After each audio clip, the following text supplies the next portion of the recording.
This is, as our dear President Dr. Arnn usually says, a terrible and glorious time to be alive. The technology that has improved the human condition is a tremendous blessing to us all. Men and women of great skill have dreamt of things that were formerly thought impossible and made them part of our everyday lives. However, with new industry typically comes, as we know very well here at Hillsdale, an ever-growing bureaucracy searching for things to regulate. The energy industry certainly falls under this category. Just as new methods of producing energy come online, there is always an extreme environmental group or friendly government administrator there to delay it or, if possible, destroy it. Of course, we know there must be laws that set a framework for free markets, but in order to maintain our free republic, the framework must adhere to constitutionalism and the will of the sovereign. Part of Hillsdale's motto is to pursue truth. Energy, perhaps more than any other industry or area of public policy, is plagued with half-truths, extremism, inconvenient truths, and, of course, flat-out lies. We gather here at this second CCA seminar this year, which is co-sponsored by the Ludwig von Mises Lecture Series, to explore these issues and further the mission of Hillsdale College. I welcome you here with us. It is an honor for me to be with you, and I look forward to learning with you. Our student introducer tonight is Mary Corin, who is majoring in philosophy. She is a senior and hails from Fountain, Colorado. Mary.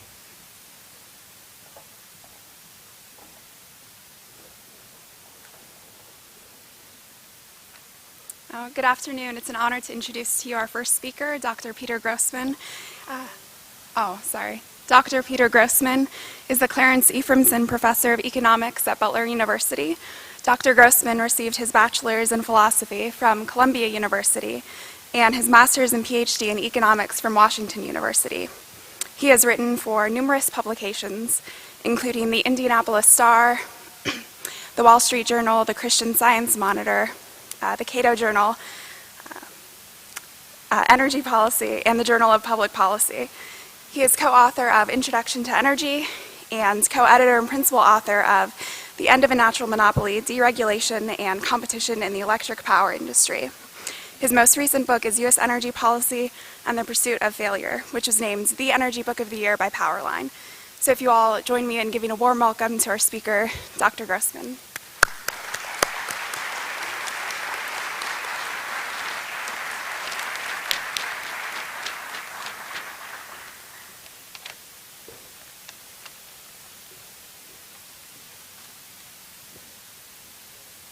So, is this water for me, by the way? Okay. And you pronounced Ephraimson correctly. One of the few people to do so. First of all, let me thank Hillsdale and all of the people connected with the Center for Constructive Alternatives for inviting me. I appreciate the opportunity. And it's a pleasure to see what kind of program you've put together, which I think is going to be quite an illuminating few days. My talk is called A History of Energy Regulation in the U.S. I've subtitled it A Dismal Scientist Examines a Dismal Subject. But let me start by my talk this way. 21 years ago, our fathers and mothers brought forth new energy policies, conceived in a panic, and dedicated to a proposition no one can really define. Well, if you need a model for a speech, why not a classic? But in any case, I get ahead of my story by talking about the 1970s, which is what I was referring to there. So let's step back to the post-Civil War era, as energy resources became more central to U.S. Industrial production, in fact, to every individual. It was then probably inevitable that energy would invite government scrutiny. When the Supreme Court ruled in 1877 that government could regulate activities that were affected with a public interest, The growing energy industry was soon to be affected with political interests. It might be better to say, in fact, that energy industries soon became afflicted with the public interest, or with the political interest, that were determined to gain control over energy resources. That affliction has at times been so disruptive that energy markets that we have, energy markets, that we've been left sitting in the cold waiting for fuel. U.S. regulation of energy has been an adventure without a clear destination, nor often even a rationale. An adventure that persists as government even now seeks to make the extraction, delivery, and consumption of resources that have made this country so extraordinarily successful, to remake it for ends that are at best ambiguous, and means that are both ill-suited to the task and beyond the understanding of most of the politicians who promote them. As a consequence, there has been much regulation that has been costly and foolish. That'll surprise no one here. Government Quixotes, faced with voter demands that they do something whenever there's something inconvenient, like an oil price spike, and struck by lobbying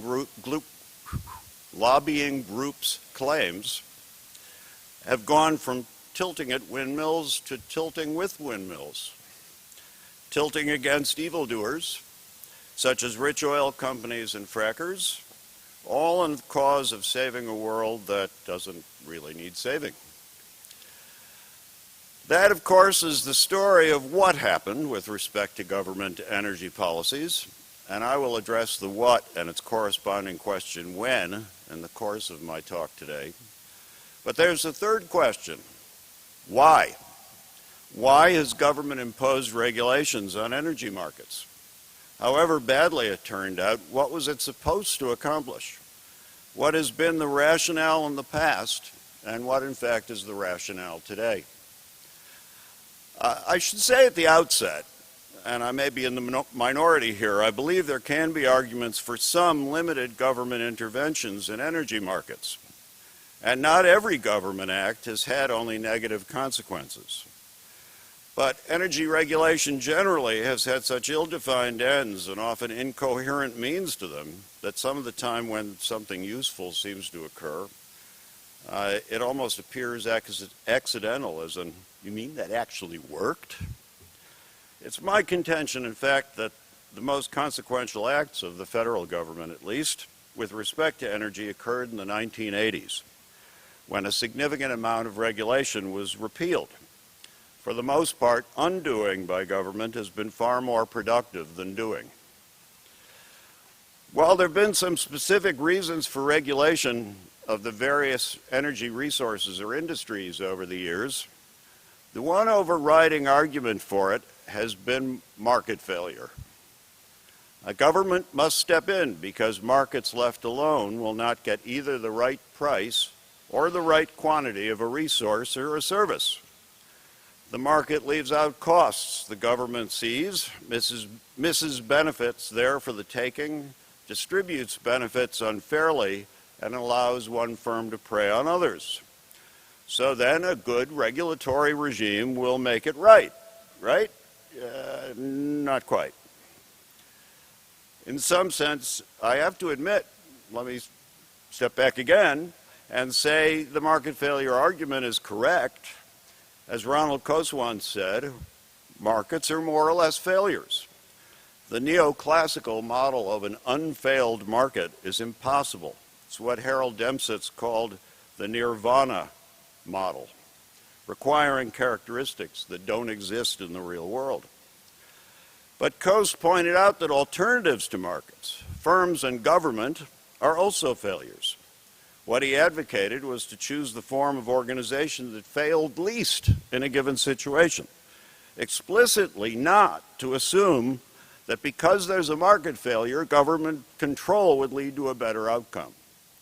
In most cases, as Hayek observed, efficiency is thwarted in government even when policymakers are truly dedicated to the public interest, whatever that means, by the knowledge problem.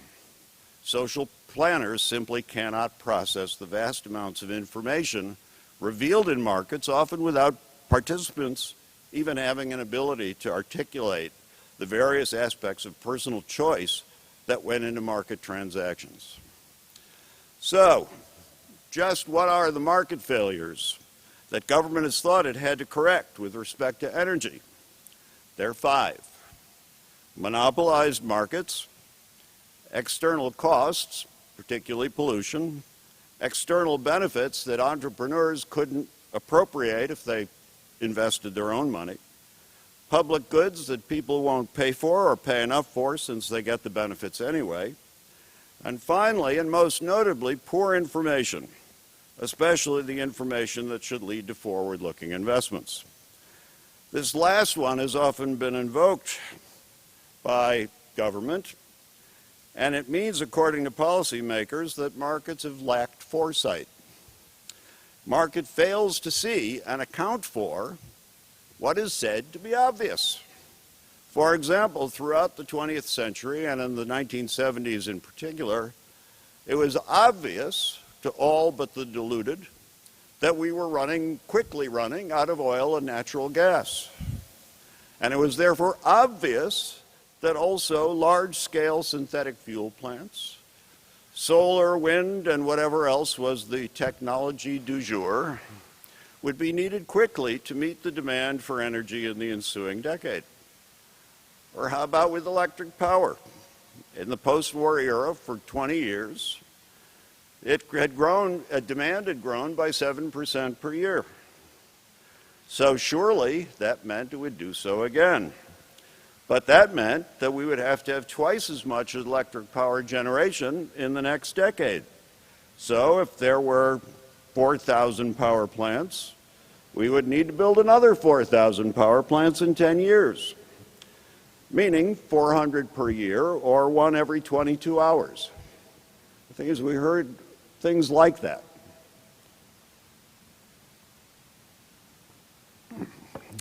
Back in the 1970s, when such things were expressed, it was clear to policymakers that most of the utilities were not getting ready for these far-sighted facts that the government claimed to see.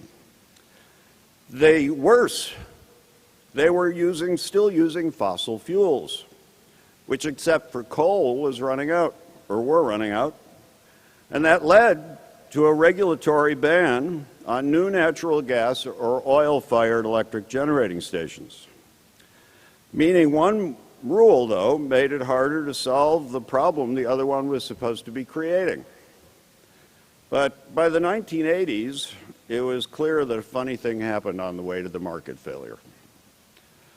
The price of fossil fuels had gone up and people used less.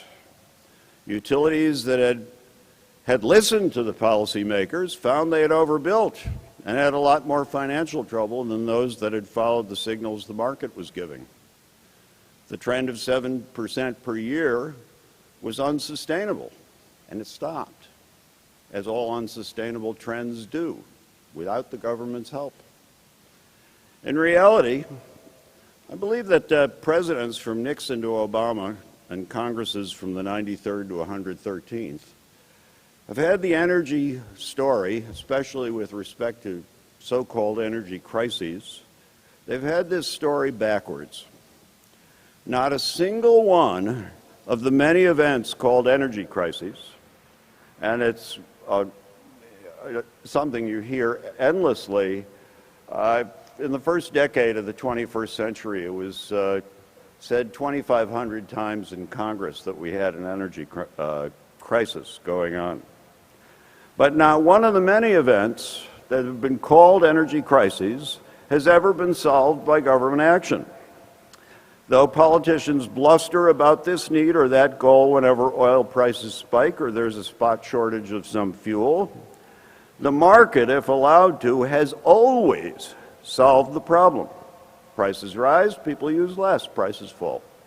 A spot shortage, say, of natural gas, prices rise, an incentive to put more gas into the pipeline. Oil price spikes, gas or electricity shortages, these are different from even related things like pollution. The Cuyahoga River, which in 1969 famously caught fire, probably was not going to clean itself up. But markets in energy, given some time and freedom, adjust on their own.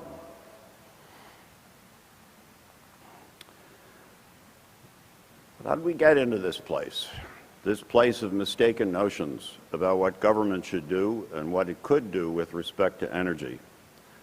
I think it's instructive as we move through the history of energy regulation and government intrusion into energy markets to consider briefly the history of each energy resource separately, at least until the 1970s.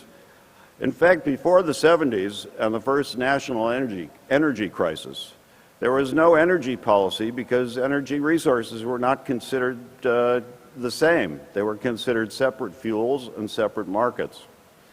And in distinctly different markets, and that's still true today, but somehow we always are lumping them together. There was talk about a unified fuels policy. John Kennedy talked about that, but there wasn't one. But there was certainly government intrusion and regulation of each primary fuel, as well as a major secondary energy production, electricity. Most of those intrusions justified by market failure. With oil, the federal government saw market failures everywhere. Monopolies, lack of foresight, and public goods, especially with respect to national security. In 1909, the Taft administration said oil deposits on federal lands had to be left in place so that our ships would have fuel in time of war. Of course, one could ask, why would there have been a problem getting fuel? Well, because you see, in 1909, we were already running close to the end of our oil supplies, something the market just wouldn't take seriously. According to the 1908 U.S. Geological Survey, there were a maximum of 23 billion barrels of oil left in the United States. About 10 years later, the same USGS said we'd run out of oil by 1929. Somehow, we have reserves today of 29 billion barrels, and that's only known deposits, not what else may be discovered, even though we've consumed far more than 23 billion barrels of domestic oil in the last 100 years. But while we waited for oil to disappear, and this is kind of the way the system has worked, while we waited for oil to disappear, which was going to happen soon, the oil monopolies had to be broken up, presumably to make an oil market that was supposed soon to vanish to be more competitive. Other regulations at the state level especially kept coming to this market, said to be on the verge of extinction. For example, two types of contractual arrangements that made oil production more efficient were outlawed in several states, especially in Texas. And there was a great irony in the way the monopoly argument played out. In the 1930s, there was a tremendous glut of oil, and the oil companies were having trouble making money. The solution devised and endorsed by both state and national levels was the creation of an oil cartel. When we think of oil cartels, we think of OPEC. But the first one that we were really faced with was one that was a government creation in the U.S. This cartel was administered by the Texas Railroad Commission, designed to prop up prices and control output. It managed much of America's oil market for 40 years. But think about this for a minute. The answer to the problem of market failure from monopoly was to create, in effect, what was a monopoly. Since a cartel is supposed to act like a single firm, But, of course, this monopoly would be under the benevolent hand of government. But even that wasn't the whole of the intrusions into the oil market. In 1959, for national security reasons, reasons that no one could actually ever explain, the U.S. imposed a quota on imported oil. This quota, called the Mandatory Oil Import Program, or MOIP, was a mess from the start, where everyone and his grandmother was asking for exceptions. It added another layer of government oversight which eliminated any semblance of a free market in oil. I was amused to find someone saying in the early 1980s that Ronald Reagan has taken us back to the free market in oil. I was thinking, did he take us back to 1870? Natural gas had by the 1970s an even greater degree of government control. Natural gas as a major fuel source was a relatively new phenomenon.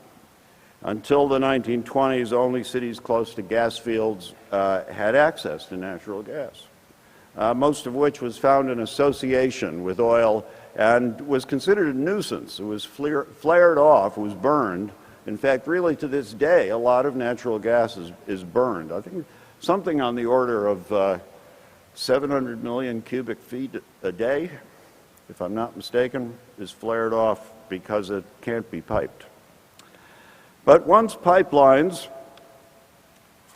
began to carry natural gas from gas fields to consumers, there was concern that the pipelines were so-called natural monopolies because of pervasive economies of scale. I have a book about natural monopolies, and one of the chapters that I wrote was that most natural monopolies are not naturally monopolies. And I'll have more to say about it when I talk about electricity. But in theory, a big pipeline has a much greater volume than a smaller pipeline and should be able to underprice any smaller pipeline companies. So making sure that pipelines gave equal access to gas production and gas producers might have made some sense as a regulatory move. But that was hardly where it ended. Through a series of laws, notably the Federal Natural Gas Act of 1938, as well as interpretations by the regulatory body over it, the Federal Power Commission, and the courts, so that by the mid-1950s, the FPC was empowered not just to control access to pipelines that cross state lines, but also set the wholesale price for all interstate gas from the pipelines, and after 1954, the price of natural gas destined for interstate markets at the wellhead. Of course, the distribution of natural gas locally was controlled by either state and municipal authorities very often. So the regulation and intrusion, government authorities, the level of regulation and intrusion into natural gas was complete, from wellhead producer to final consumer. It's not just regulated, it was entirely controlled by various government entities. Even before the energy crisis of the 1970s, there was a belief that natural gas production in the U.S. had peaked and would soon be gone. Or as Jimmy Carter's Deputy Secretary of Energy put it in 1976, natural gas has had it. But why would people look for gas when, regardless of supply or demand, the price was going to be fixed by the government?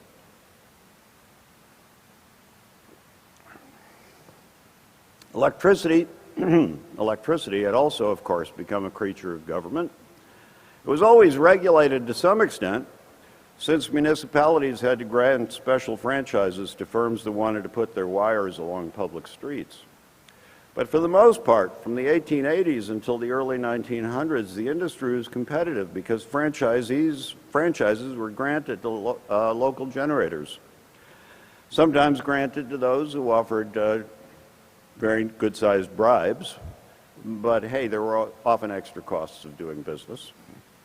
Then some producers, abetted by a few economists, notably Richard Ely, used the natural monopoly argument. that only one producer should serve a given area, since eventually only one can survive. Pervasive economies of scale and electrical generating and so on, but that was not what was actually happening. Competition was common, and the cost of electric power to consumers fell significantly.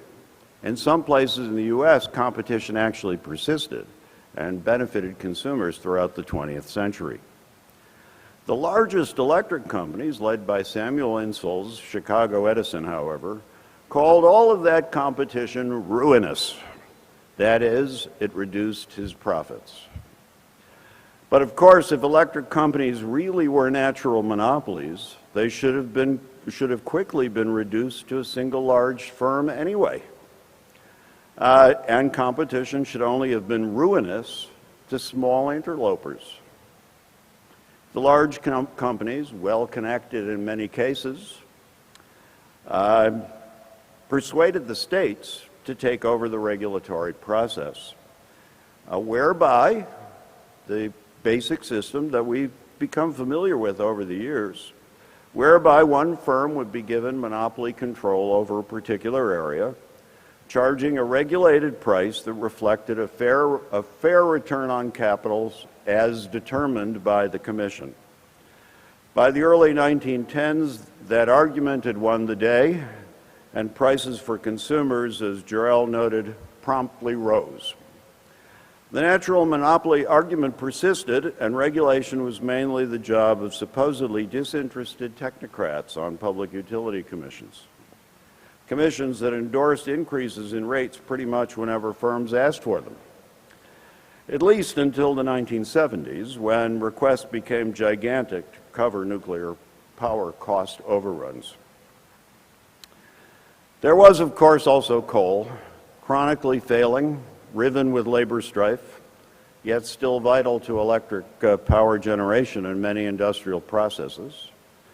And these coal, too, was regulated in labor practices, in environmental practices.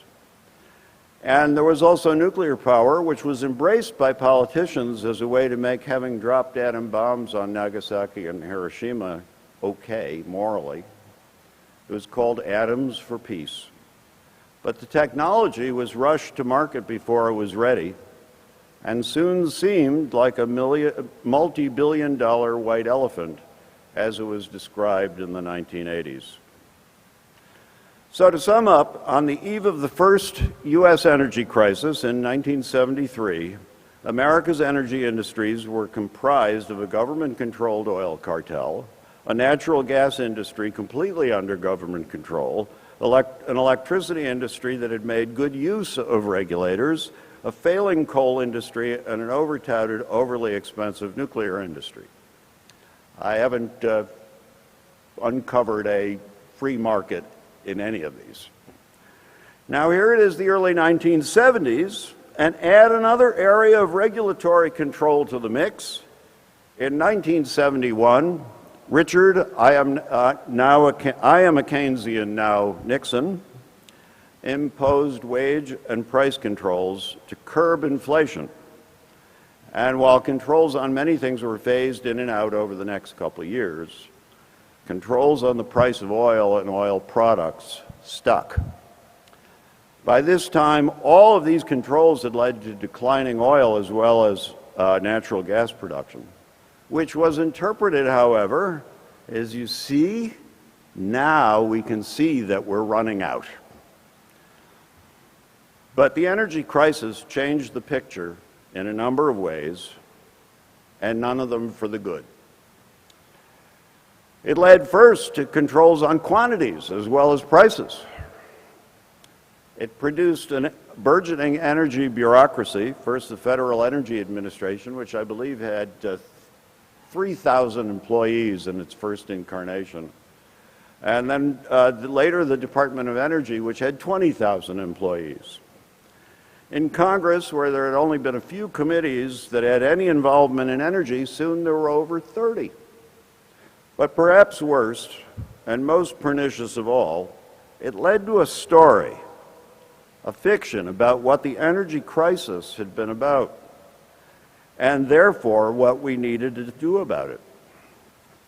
In the 1970s energy crisis narrative went like this. We were now dependent on a world oil market. Well, that much was true. We had to import oil to meet demand, although in 1973, if the price was too high, we had to get government approval, so whether more oil was imported or not depended in part on the Cost of Living Council and later the Federal Energy Administration, and they told companies what they could charge, how much they could raise their prices. But the rest of the energy crisis narrative was a fiction. The crisis had begun with the Arab oil embargo in response to U.S. support for Israel in the 1973 Yom Kippur War. The Arab countries wanted to punish us for that support. From the standpoint of the Arabs, the embargo was a total fiasco. The U.S. public became more pro-Israel and specifically anti-Arab oil producers. Besides, it turned out that oil producers were far more dependent on selling their oil than we were on buying it. Of course, there were the famous gas lines, shortages, misery. A lot of us remember that. That was the embargo's fault, right? No. The misery was due to our own government's price and then allocation controls that prevented the market from clearing. The U.S. controls were in miniature the system that produced the shortage of economies of the Soviet Eastern Europe bloc. But in our own narrative, we were going to be put through oil blackmail repeatedly, sitting in cold gas lines until we changed our policies. We'd either wind up impoverished or doing the bidding of Arab oil sheiks. One senator said, what we're saying now is we sit at your feet, we do your bidding, etc., etc. But and of course also, since the end of domestic oil was at hand, the impact of future embargoes would be much worse. Our sovereignty and our way of life was said to be at stake. The answer to this story was not the free market, which actually would have been a good answer. It was energy independence, an idea that meant different things to different people, and in fact meant pretty much nothing at all when you finally added it all up. At least nothing that made sense as a national policy. I've counted at least a dozen different definitions of what energy independence meant. Even in this century, the narrative and its attendant solution, energy independence, have persisted. The narrative was never true. Energy independence was never a rational response. But policymakers have never been able to get past it. In the 1970s, of course, things went far downhill in the wrong direction.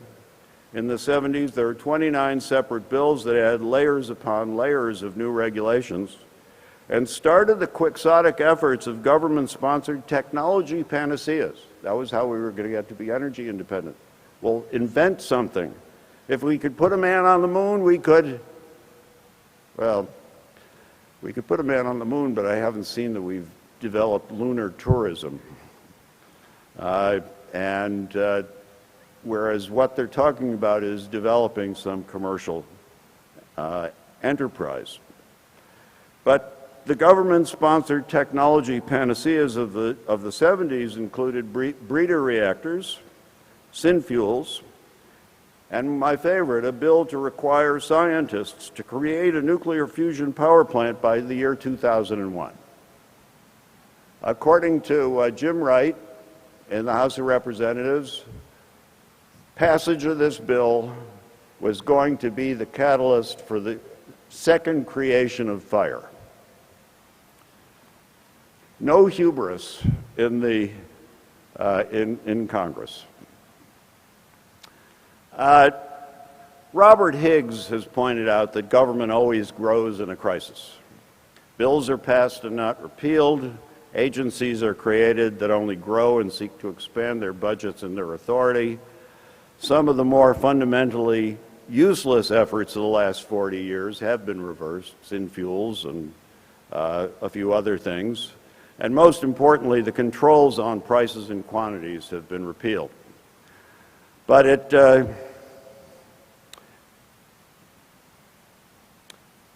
most of the bills that were passed the last 40 years remain on the books and have come back to bite us. The production tax credit for wind, for example, was passed in 1992, a bill that was considered to be almost nothing. But it stayed on the books until somebody found ways to exploit it and cost a lot of money to taxpayers. And of course, we're still smitten by the allure of energy independence, which is ever more ambiguous and pointless and even dangerous, but still touted as a national security need. It is sold as something more, actually, and has been since the 70s, a solve-all to many of America's problems, not just in energy. An energy independence program run by benevolent government will do everything from create jobs to save our souls. Indeed, government energy policy has at times taken on the cast of a secular religion. We can be saved from a myriad of ills by solar panels and windmills and the right policy mix. With the right energy policies, the angry seas will become quiet. The skies will clear. The unemployed will not only have good jobs, they will also be doing good. We shall face oil blackmail no more. We shall be redeemed. It should be clear to most people that any government program expected to produce such wide-ranging virtues is a setup for failure. We've been lured by panacea promises, imprisoned in our own narrative for the last 4 decades, and even now can't seem to get out of it. We find now that even when Congress doesn't act, agencies and presidential orders guide the visible hand to the energy cure-all, which of course is unlikely to be a cure for anything at all. Thank you.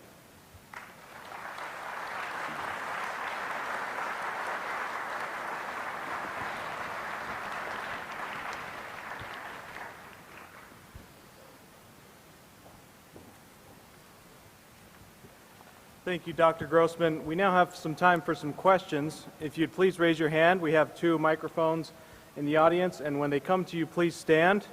They will also hold on to the microphone, so don't wrestle them or I'll come after you. Please raise your hand, and Dr. Grossman will be happy, I'm sure, to answer your questions. Thank you. Well, one thing that I always think about is when President Eisenhower set a 10 cents a 1,000 cubic foot price on natural gas that set the whole industry back for 25 years or more, because he heard that one of the senators received some slight compensation for his vote. Eisenhower is very righteous on a lot of things. Well, it was during Eisenhower's administration that the Supreme Court ruled in the Phillips case that the Federal Power Commission had the right and duty, presumably, to regulate the price of natural gas at the wellhead. Therefore, it meant that essentially all natural gas would be regulated at all stages of its production and consumption. But the FPC was overwhelmed originally when this case was presented, and they didn't see how they could possibly come up with a price in the next 5 years. So to the extent that any prices would be set, often it would be done by government fiat, by somebody else directing them to do make some kind of price. The thing about natural gas pricing and natural gas regulation is that it's been one of the most contentious issues in Congress for the past 50 years, including in the aftermath of that particular, even before that, actually in the 1940s. It was a contentious issue within the FPC in which there were two different views that were vehemently expressed in congressional hearings. But by 1978, the next major natural gas act that was passed in the Carter administration had 17 different prices for different qualities and characteristics of natural gas. And the head of the FPC at the time said, there's no way this can be done in any sensible way. Nevertheless, it went on.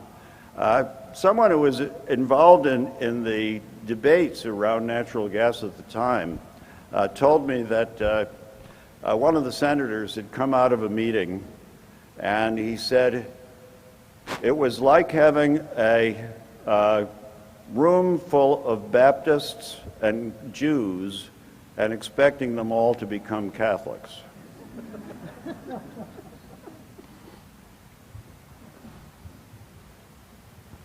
Energy economist Chris Martenson describes what he refers to as peak oil.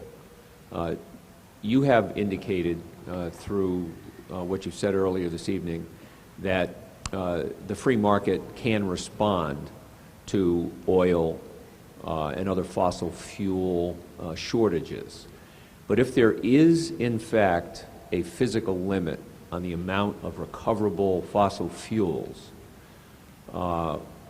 what would be the free market response to that peak oil? And do you believe there is such a phenomenon as peak oil? Well, to answer the last part first, there's certainly existentially oil will be depleted. It doesn't grow back after you use it. But I've seen no evidence that in fact we're running out of oil.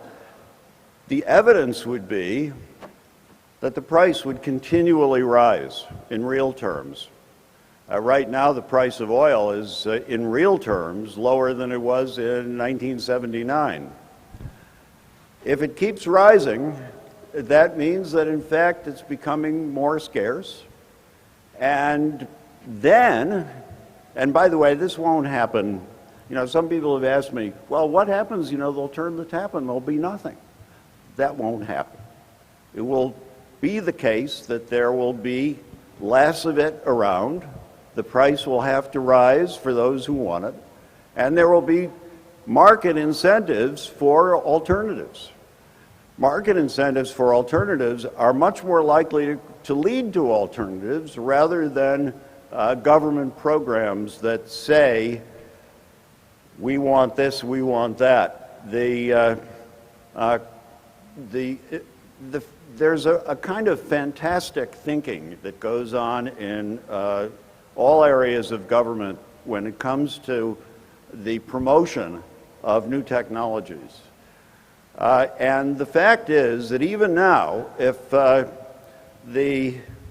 price of oil stays where it is for a while, if the benefits, for example, for electric cars are removed, if the extra subsidies for wind and solar are removed, we'll probably see those industries collapse, which we saw back in the 1970s and 80s with solar thermal, and solar hot water heating, which was passed in 1978 with the thought that it would produce 2.5 million homes with solar hot water heating by 1985.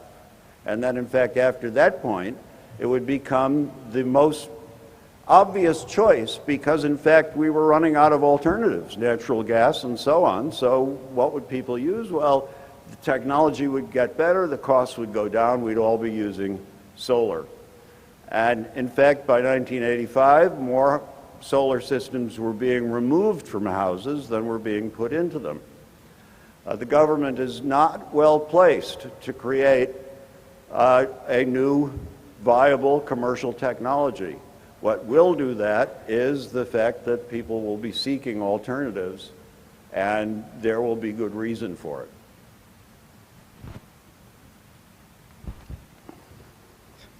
Dr. Grossman, thank you so much for your time and inspirational talk this evening. My question is going to go back to the mandatory oil import quota that you talked about towards the beginning of your speech. Who exactly got the quota rents out of that quota, and to whom were the permits actually issued? Thank you, sir. Well, that's an interesting question because, first of all, the quota is, they kept giving various exceptions so that, in fact, it was supposed to limit, I can't remember what the amount was, I think 10% was all that could be imported. But there were so many exceptions, and there were ways around it. For example, a refinery was built, I think in the Virgin Islands or in possibly in Puerto Rico. I can't remember now exactly where, but in any case, it meant that was no longer part of the quota. They could import oil from somewhere, but then they would export it to the mainland, and so it was no longer imported oil. There was the East Coast objected to the fact because they depended more on imported oil. And every single time along the way, by the time the quota was finally removed in the early 1970s, I think it was supposed to limit imports to 10%. We were already up to 30%. So to the extent that people were... Claude Broniger, who was Secretary of, I think, Transportation in the Ford administration, said that when he was working for an oil company, I think it may have been Unocal in the 1950s, he was asked to look at that particular bill and to see where there were loopholes. And he said he found hundreds of them. And everyone else who looked found hundreds of them and exploited them.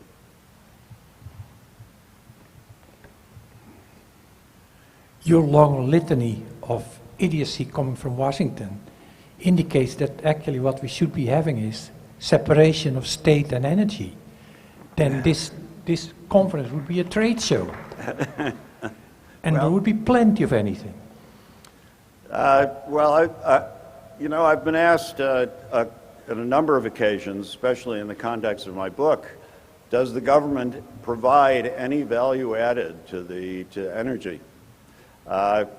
In theory, I believe yes, although when I've presented this, people have always said, it's not going to happen. Well, yes, of course it's not going to happen, but if somebody asks me, I refer to what I call the four I's.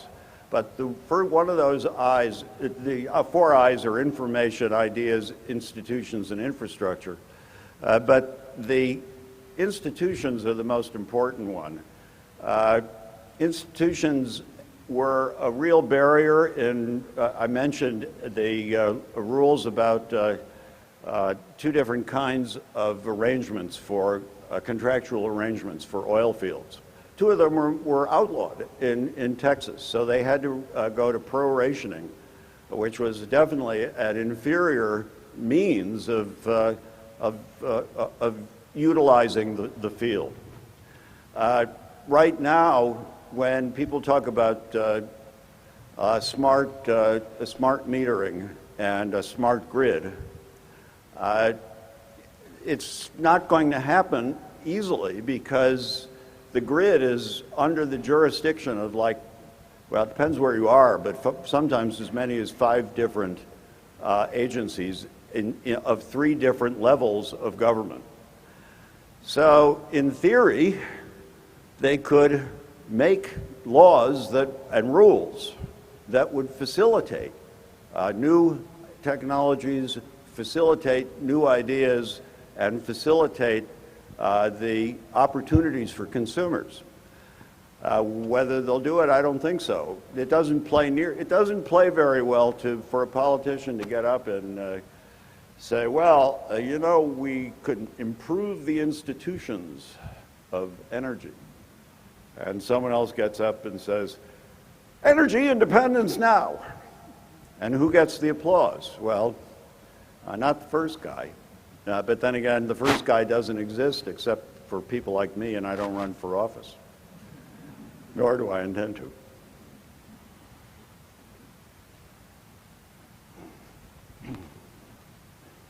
You mentioned a couple of items of regulation, which I understand have since been repealed. One of them is the wellhead regulation on natural gas, and the other is the prohibition of the use of natural gas in electric generation. Yes. So have there been any benefits from the sweeping away of that regulation? Oh, absolutely. Absolutely. I mean, now, as I said, the best thing the government has generally done is reversed what the government had previously done. The ban on natural gas and oil-fired electric generation was repealed in 1987, when it was clear that the repeal of price controls on natural gas was actually leading to a lot of natural gas. And so that was one thing that was repealed, that particular rule. And of course, much of electric generation since that time has been natural gas fired. And we have more natural gas now than possibly ever. But it is the case that that some things have been changed. Some things, rules have been changed. The natural gas rules, though, were one of the hardest ones to change. The price and allocation controls on oil were swept away the second day, I believe, of the Reagan administration. He said he was going to do it, and he did it.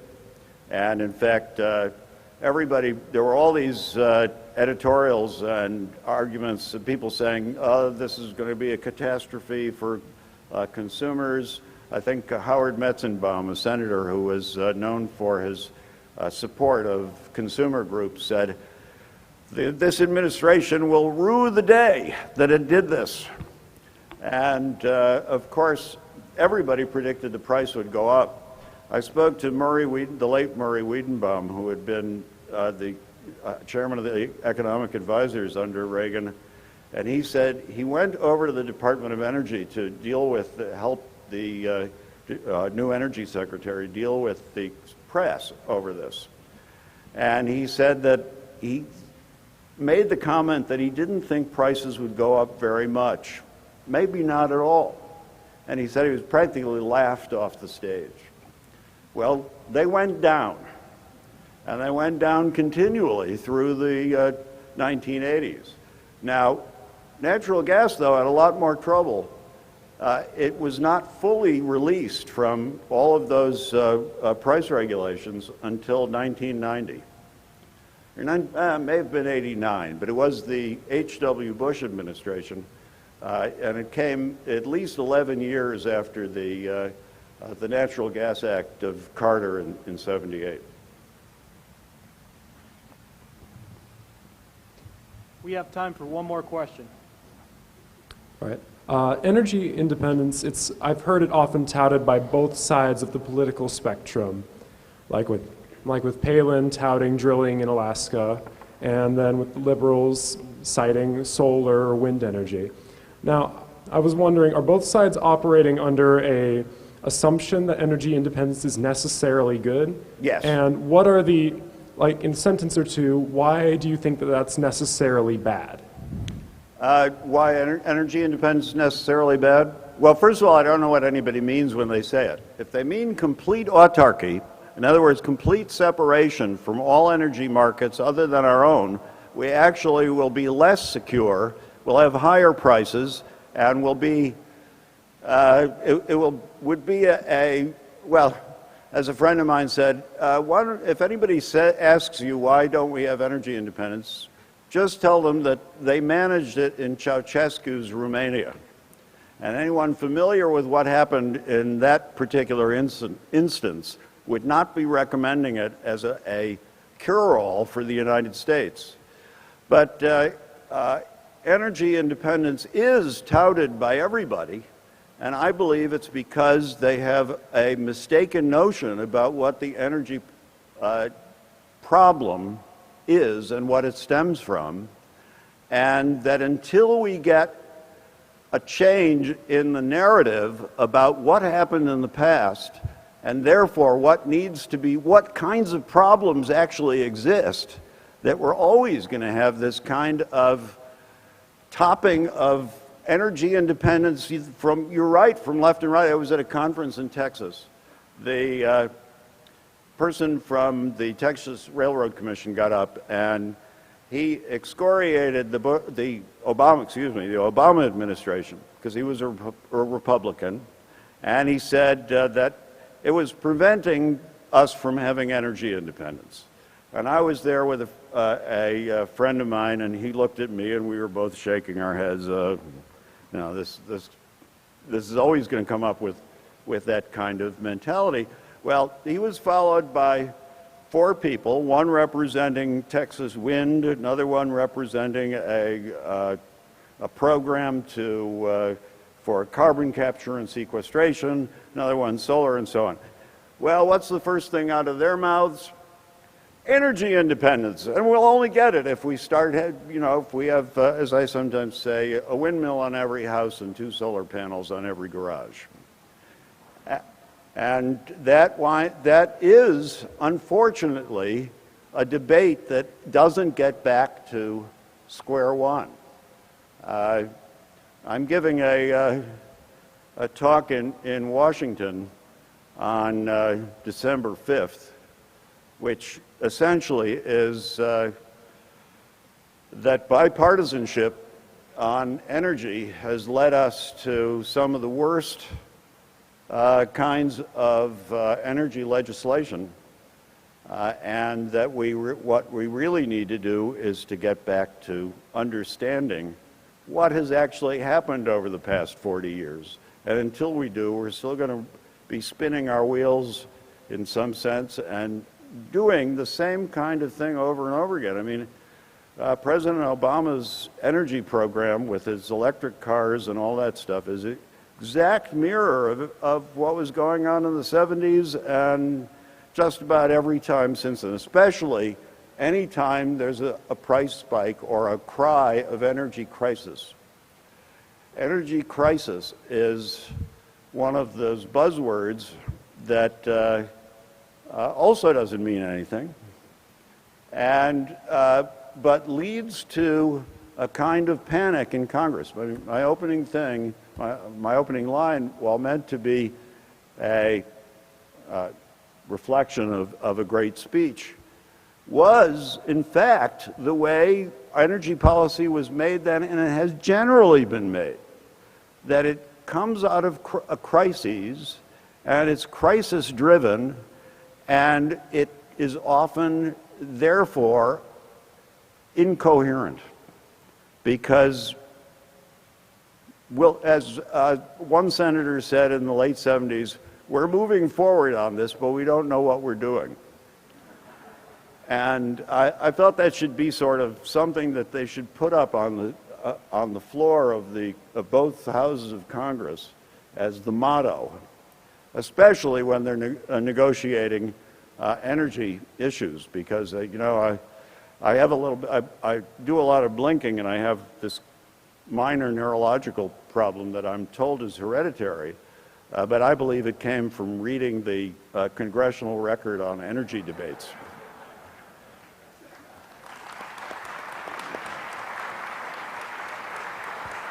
Thank you, Dr. Grossman. Dr. Grossman will be signing his book. I'll hawk it for him.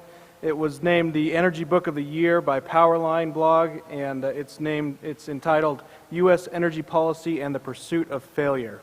He'll be signing it just down here by the 2 different stairways on this floor right after this. And students, you're reminded to please use the stairway on the left here as you exit. Thank you very much.